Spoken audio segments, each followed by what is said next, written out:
Ki khubor ka Batesi TV ka umdi basnyam bat penjaslian Rupa Premium Meghalaya.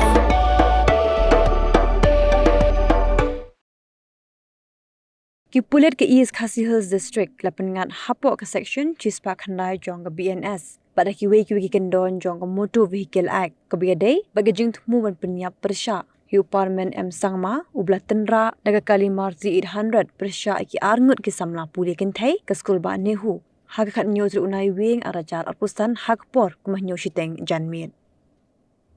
hak jinga keram ki lar pathai khubor hak khat pradri unai wing arajar arpusan Superintendent of Police ba Vivek Sim rayat ho bagi Pulit kelakam u nongnya batian bisharu hakashiri ban panbor nak benta banyo aset ha along ki Pulit kena banyo pelong ye jing tokit kababnia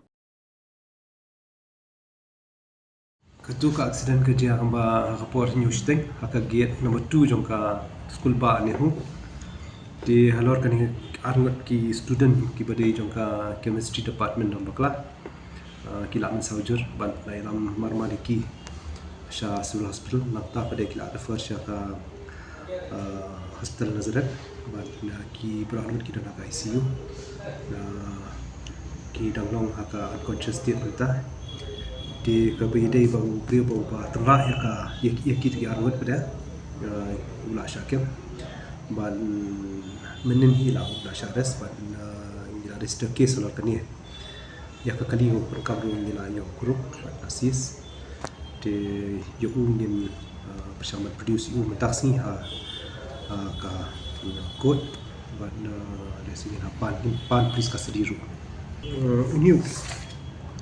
udah ubah saya security jong kanigrams kat ba u sa pada hak barak ke badan ha ni ho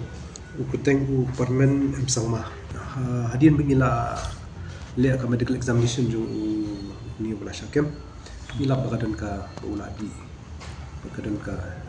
level of intoxication ke pemihap syuban nya kali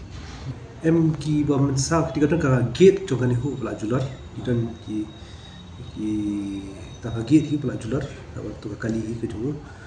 Andre bawa saujur hiti hani Arngut. Angkat tu komnya di ngilabu hi ka section ka ba hi ka ba cuat hi ka ban ngilabu hi ka section 109 ka ba dei jong BNS ka ba dei ka attempt to murder kemud ka dei tu Pynïap.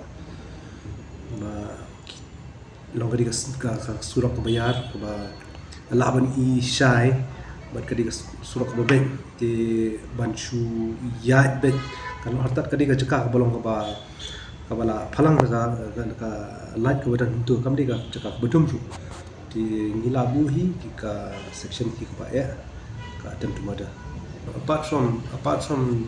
the traffic sections under MV Act we have 183 84 85 183 184 85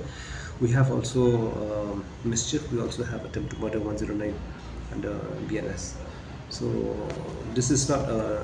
traffic case per se we are taking this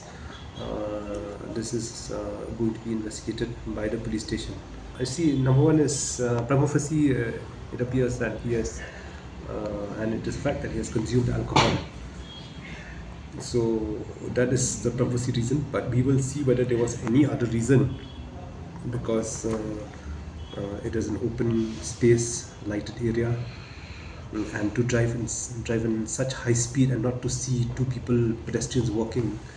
it merits more investigation. No, he is a security guard of migrants, but his barrack is of the same security agency which is in Nehu,